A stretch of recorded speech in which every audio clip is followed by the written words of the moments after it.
Guys, welcome back to my channel Mithai Parivar. আশা করছি তোমরা সবাই খুব ভালো রয়েছো। শুভ জন্মাষ্টমী, অনেক শুভেচ্ছা ও ভালোবাসা রইল সকলকে। দেখো এখানে আলপনা অলরেডি হয়ে এসছে, আর এখানে তো পুরো ডেকোরেশন করা হচ্ছে। এটা হচ্ছে আমার ফার্স্ট গোপলুর জন্মদিন আমার বাড়িতে। তো এর আগে তো কোনো দিন হয়নি, তো ফার্স্ট টাইম নতুন করে সব কিছু করছি। বেশ ভালো লাগছে, চারিদিকে গঙ্গার জল ছড়িয়ে নেওয়া হচ্ছে, আর সাথে এগুলো নারকেল কোড়ানো হচ্ছে, কারণ অনেক কিছু করার আছে জানো তো। সবারই জানা আছে কম বেশি সবাই যে কি কি করতে হয়, গোপলুর কি কি প্রিয় জিনিস, তো সেইগুলো আমি রেডি করছি আস্তে আস্তে একা হাতে। ছোট্ট ঘর, ছোট্ট জায়গা, তো সেই জন্য একটু অসুবিধা হচ্ছে ঠিকই, কিন্তু একা একা করছি সেরকম কোনো অসুবিধা হচ্ছে না। সাথে মাম্মা আমাকে অনেকটা হেল্প করে দিয়েছে। এটা তাল ফুরুলির জন্য রেডি করছি। তাল ফুরুলিটাকে তো গোলাতে হবে, আর তাল ফুরুলি তো গোপলুর খুব প্রিয় জানো তো, ভীষণ ভীষণ প্রিয়। তো আমি সেটাই রেডি করে নিচ্ছি একটার পর একটা, যেগুলো যেগুলো লাগবে সেগুলো। তো আজকের কি কি মেনু আছে সেগুলো তো তোমাদেরকে জানতে হবে বলো। তো আমি সব কিছু রেডি করে অলরেডি বসে পড়েছি। একদিকে বসিয়েছি গোপলুর জন্য পায়েস, আর একদিকে বসিয়ে দিয়েছি নারকেল ছাই। এটা নারকেল ছাইটা করে নারকেল নাড়ু করতে হবে, তো তার জন্য অলরেডি আমার দুধও ফুটে গেছে, নারকেল ছাইটাও রেডি হয়ে গেছে। আর এদিকে তো 5 রকমের ভাজা করতেই হয়, সেটা সকলেই জানো। তো আমিও 5 রকমের ভাজা কম কম করে সব কিছু করে নিচ্ছি, আর এখানটায় নারকেল নাড়ুটাও সাথে করে নিচ্ছি। আর এটা কি বলো তো, কিছু বুঝতে পারছো? সাদা আর হলুদ কি বলো তো। তো চলো তোমাদেরকে দেখাবো তো বটেই, কিন্তু ভিডিওটা শেষ পর্যন্ত তোমাদেরকে দেখতে হবে, কিন্তু একটুও স্কিপ করলে হবে না। এদিকে তাল ফুরুলি হচ্ছে, আর এদিকে লুচি। হ্যাঁ, ওটা ছিল হলুদটা ছিল তালের লুচি, আর সাদাটা এমনি সাদা লুচি। তো এখানটায় আমার পুরো সব কিছু রেডি হয়ে গেছে। দেখো, যার জন্মদিন তাকেই তো এখনো পর্যন্ত দেখা হলো না। এখন বাজে 5টা, আমার রান্না বান্না সব কিছু রেডি। আর আমাকে বলো তো কেমন লাগছে? এইভাবে কি আর দিনটা কাটানো যায়? এরমভাবে কি ভালো লাগছে? একদমই ভালো লাগছে না। তো তার জন্য তো একটু অপেক্ষা করতে হবে। তো আমি ফাইনালি রেডি হয়ে চলে এসেছি, আর আমার গোপলু সোনাকে তো এখন স্নান করাতে হবে। তো গোপলু সোনাকে কী কী দিয়ে স্নান করাবো বলো তো? পঞ্চামৃত দিয়ে স্নান করাতে হবে। তো এখানটায় আমি নিয়ে নিয়েছি দুধ, ঘি, মধু, তারপরে এটা একটা কি জল ভুলে গেছে, আমার মনে পড়ছে না, আর একটু টক দই, সাথে তুলসী পাতা, আর চন্দন পাউডার, আর গঙ্গার জল। সাথে কিন্তু চিনিটা নিতে একদম ভুললে চলবে না। আমি ভুলে গিয়েছিলাম, কিন্তু হঠাৎ করে আবার মনে পড়ে গেল, মনে পড়ে যেতে আবার নিয়ে নিয়েছি চিনিটা। তো এর মধ্যে মিক্সড করে আমার গোপলু সোনাকে স্নান করাবো। গোপলু তো আজকের খুশি খুশি, আর গোটা ঘর শুধু সেন্টে করছে, কারণ গোপলুকে এত কিছু দিয়ে স্নান করানো হচ্ছে, আর সেন্ট বেরোবে না এটা হতে পারে? শেষ পর্যন্ত টক দইটা দিয়ে ভালো করে গোপলুকে মাখিয়ে আর ভালো করে একটু পরিষ্কার করে নিচ্ছি। আর বেশি ঘষাঘষি চলবে না, কারণ গোপলুকে আগের দিন রং করেছি, সেই ভিডিওটা না এখনও দেয়া হয়নি। আর এই ভিডিওটা অনেক লেটে দিচ্ছি, কারণ গোপলুর জন্মদিনের পরে আমার ভীষণ শরীরটা খারাপ হয়ে গেছে। তার জন্য না আমি ভিডিওটা এডিটিং করতেই পারছি না। সারাদিন খালি শুয়ে রয়েছে, এত গা হাত পা যন্ত্রণা। তারপরে ওই জলে স্নান হয়ে যেতে ওইটা চরণামৃত হবে। তো আবার গোলাপ জল আর গঙ্গা জল মিশিয়ে ভালো করে আর একবার স্নান করিয়ে নিয়েছি আমি। তো স্নান করিয়ে এই যে গোপলুর স্নান অলরেডি রেডি হয়ে গেছে, আর ওর জন্য এবার গাটা মুছিয়ে নিতে হবে। আর ওর জন্য সাজ পোশাক কী ছিল বলো তো? পুরোটা রাজকীয়ানা, ঠিক আছে, সব কিছু নতুন। আর গোপলুর গায়ে দিয়ে যা সেন্ট বেরোচ্ছে কি বলবো তোমাদের। আর এত খুশি আমার গোপলু, ওর মুখটা হাসিতে একদম আর ধরছে না। এই যে দেখো কত কিছু নিয়ে নিয়েছি, তবে রেডিটা করে নিই। দেখো আমার গোপলুকে, আমার গোপলু কিন্তু কি খুশি। গোপলু কতটা খুশি হয়েছে আমি জানি না, কিন্তু আমি তো এত খুশি হয়েছি সেটা তোমাদেরকে আর বলে বোঝাতে পারবো না।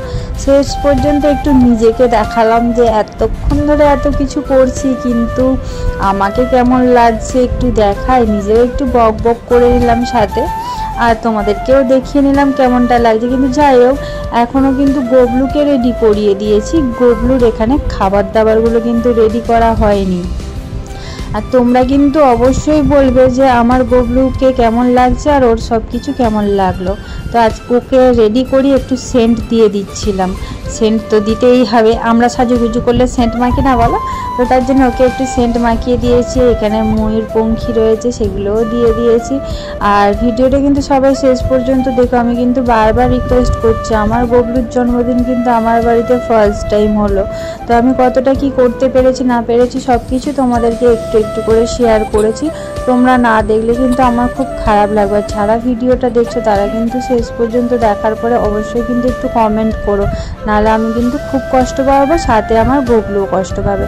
তো এবারে রেডি করার পালা। এখানটায় তালের লুচি, তালের ফুরুলি, সাদা লুচি, সাদা ফুরুলি, সব কিছু, নারকেল নাড়ু, সব কিছু একটু একটু করে সুন্দর করে পরিপাটি করে গুছাতে হবে। বলো, 5টা অবধি আমি রান্না করেছি, সাথে মাম্মাম অনেকটাই হেল্প করেছে। মাম্মাম না থাকলে যে আমার কি অবস্থা হতো ভগবান ছাড়া আর কেউ জানে না। আর সব কিছু কিন্তু গবলু নিজের যেগুলো প্রিয় জিনিস সেগুলো কিন্তু আমাকে দিয়ে সব কিছুই করিয়ে নিয়েছে। সব কিছু ভগবানের ইচ্ছা, সবাই জানো, ভগবান না চাইলে কিছু করা যেত না। আর আমি কখনো ভাবতেই পারিনি যে আমি এত সুন্দর করে এতটা রেডি করতে পারবো, এতটা অল্প টাইমে। এত কিছু প্ল্যানিং ছিল না ঠিকই আমার, কিন্তু সব কিছু আমি করেছি। তো আস্তে আস্তে গবলুকেও দিয়ে দিয়েছি, দুধ দিয়েছি, পায়েস দিয়েছি। পায়েসটা একটু গবলুকে খাইয়েও দিয়ে দিয়েছি। আর এখানে 8 রকমের মিষ্টি নিয়ে নিয়েছি, তালের লুচি, সাদা লুচি, নারকেল নাড়ু, তালের ফুরুলি। গবলুর মানে গবলু যেখানটায় রয়েছে সেখানটাই তো দিয়েছি সাজিয়ে, আর নিচেও এখানটায় সকলকে সাজিয়ে দিয়েছি। আর এই দেখো ফাইনালি এখানটায় কীভাবে সাজিয়েছি সেটা দেখো। এখানে পোলাও ছিল, সুজি ছিল, নারকেল নাড়ু, তালের নাড়ু, 5 রকমের ভাজা, সাদা লুচি, এই যে সব কিছু। এত বলতে পারছি না আমি। পায়েস দেখো দেখো গবলুকে দেখো, এত খুশি হয়েছে আমার সোনাটা, কি বলবো। গবলুর তো কত খুশি, কত কিছু গয়নাগাটি কিনেছি। আর এখানটা এগুলো সাজিয়ে দিয়েছি। আর বেলুনগুলো না হাওয়া পাখার জন্য খুলে খুলে পড়ে যাচ্ছে। কি করব বলো, এত গরম, পাখা ছাড়া থাকাও যাচ্ছে না। মাম্মাম রেগেও যাচ্ছে যে কেন পাখা চালাচ্ছ, কিন্তু পাখা ছাড়া কি থাকা যায় বলো? তো আমি তো খাইয়ে দিয়েছিলাম, ওই জন্য মাম্মামকে বললাম তুমি একটু খাইয়ে দাও পায়েস। তো মাম্মাম একটু গবলুকে পায়েস খাইয়ে দিল। খাইয়ে দেওয়ার পরে এবার একটু মুখে জল দেবে, সাথে দুধটাও একটু দেবে। মাম্মাম তো বলছে আমি দিতে পারছি, আমার ভয় লাগছে এত দূর থেকে। আমি বলি যেমন পাচ্ছিস তেমনভাবেই দে, এতে কোনো অসুবিধে নেই। তারপরে মিঠাই বললো আমিও তাহলে দেবো। আমি বলি দিয়ে দাও তাহলে তুমিও, গবলুকে একটু খাইয়ে দাও। তো ওরা খুব খুশি। আর মাম্মামের দুটো বন্ধুও এসছে।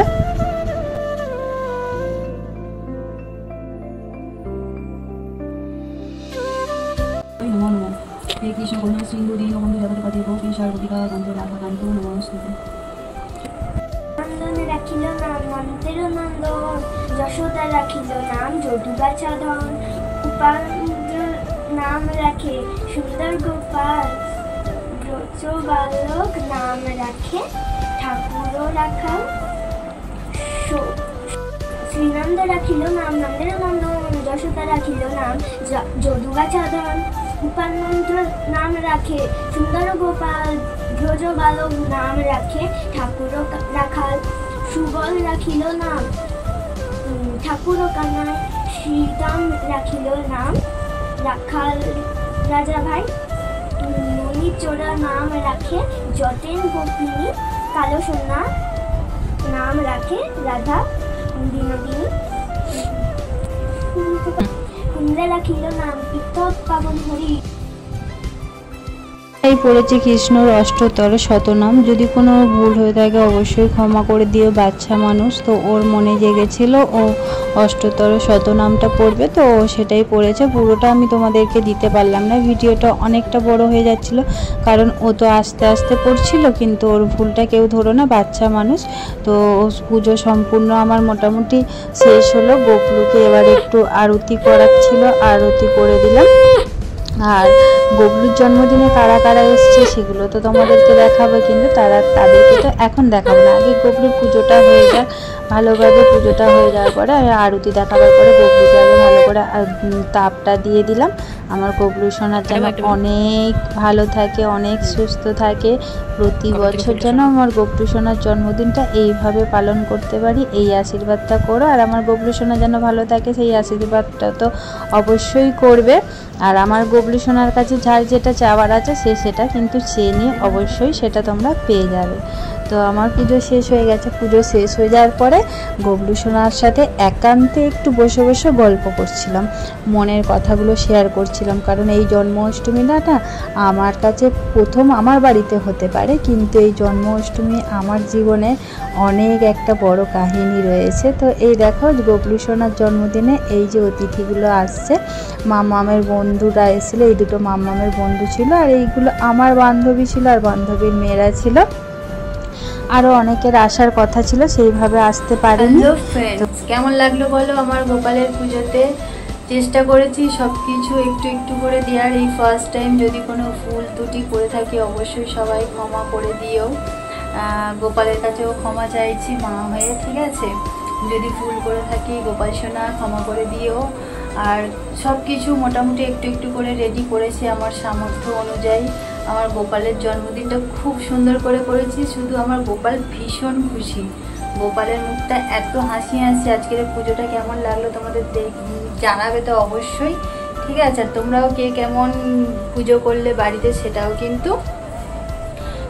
কিন্তু আমাকে কমেন্ট করে জানাবে। আমি তো আর তোমাদের সকলের ভিডিও দেখতে পারবো না, বাট তোমরা কিন্তু কমেন্ট করে আমাকে জানিও তোমরা কে কিভাবে পুজো করলে না করলে। তোমাদের আদরের প্রিয় গবলুকে, আমার গবলু সোনাকে আমি কিভাবে পুজো করেছি সেটা তোমাদেরকে শেয়ার করেছি। আমার পুজো বলবো না, আমার গবলু সোনার জন্মদিন, তাই তো বাবু? আমার গবলু সোনার জন্মদিন, তো আমি ভীষণ ভীষণ খুশি। খুব সুন্দর সাজুগুজু করে বসে গেছি, আর গবলু সোনাকে তো অসাধারণ লাগছে। আর ওর মুখের হাসিটা জাস্ট তোমার মানে মন ছুঁয়ে যাবে, মানে কোনো কথা হবে না, এত সুন্দর হাসি। সব কিছু একটু একটু করে দেখো শেয়ার করেছে। এখন গবলু সোনা খাবে, আমাদের পুজো সব কিছু শেষ হয়ে গেছে। আজকের ভিডিওটা কেমন লাগলো সবাই জানিও। আজকের জন্য সকলকে থ্যাংক ইউ সো মাচ। গবলুর জন্মদিনটা পুরোটা ওয়াচ করার জন্য সকলকে থ্যাংক ইউ সো মাচ। আজকের জন্য বাই গবলু সোনা, বাবাই করে দাও বাবু, বাই বাই।